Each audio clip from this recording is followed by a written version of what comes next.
The sun finally rises on Monday, and the heavy blanket of compulsory silence lifts, replaced by the clamour of work. Hammers ring against anvils, saws bite into wood, and the lowing of cattle fills the air. It feels like the entire town has been holding its breath and has just exhaled all at once. But while the rules of labor have relaxed, the rules of social conduct remain as rigid as ever. You quickly learn that your words are weighed just as heavily as your deeds. In a small, close-knit community where everyone knows everyone else's business, gossip isn't just a pastime. It's a potential social explosive, and the authorities have a unique and rather unsettling way of dealing with it. You might hear whispers of it before you ever see it.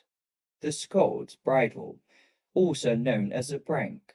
Imagine a sort of iron cage that fits over the head, like a helmet or a mask. It's a punishment reserved primarily for women deemed to be nags, gossips, or scolds, those who disturb the public peace with their tongues. A key feature is the bridle bit, a small piece of iron, sometimes studded with a sharp point, that is inserted into the mouth and pressed down on top of the tongue. It makes speaking impossible and swallowing difficult. A woman so punished would be paraded through the town, led by a rope, the cold, heavy metal a public symbol of her supposed transgression. It's a horrifyingly effective way to enforce silence.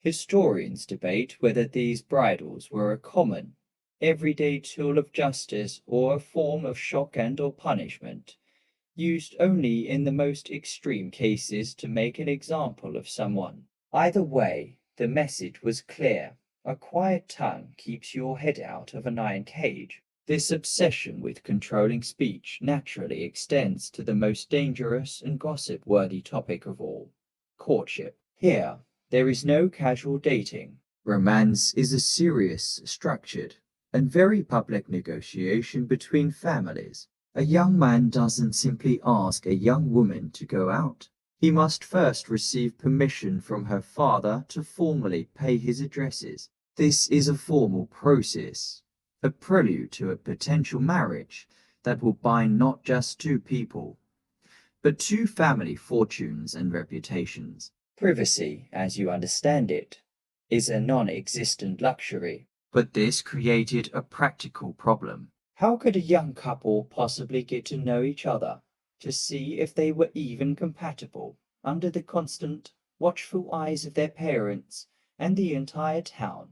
The answer is one of the most curious and misunderstood customs of the era: bundling. The practice sounds shocking to a modern ear. A courting couple, with the full permission of the girl's parents, was allowed to spend the night together in the same bed. But before your 21st century mind jumps to conclusions, you have to understand the context. This was not an ascent for intimacy. It was a highly regulated, pragmatic solution to several colonial problems. Firstly, homes were small and poorly heated. A single fireplace might be the only source of warmth in the entire house. Forcing a suitor to sit up all night in a freezing cold parlor was inhospitable, and burning precious firewood just for them was wasteful. Secondly, it offered a sliver of privacy for conversation, away from the immediate ears of the family, while still being under their roof and supervision.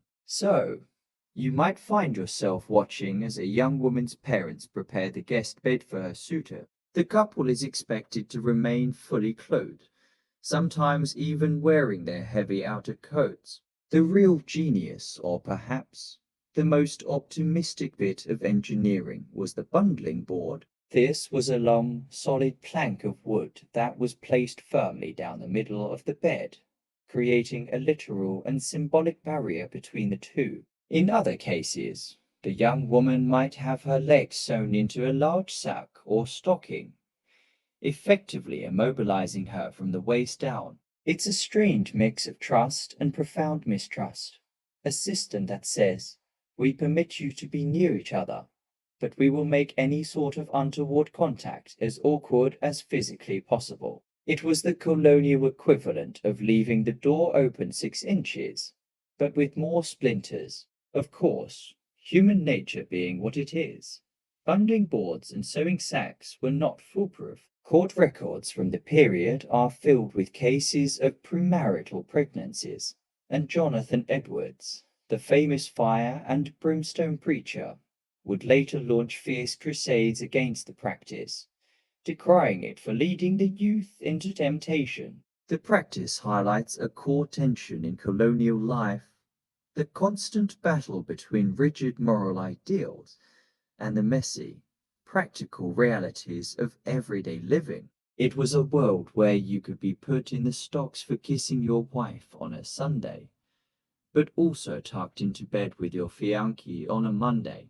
with only a plank of wood and the grace of God to keep things respectable.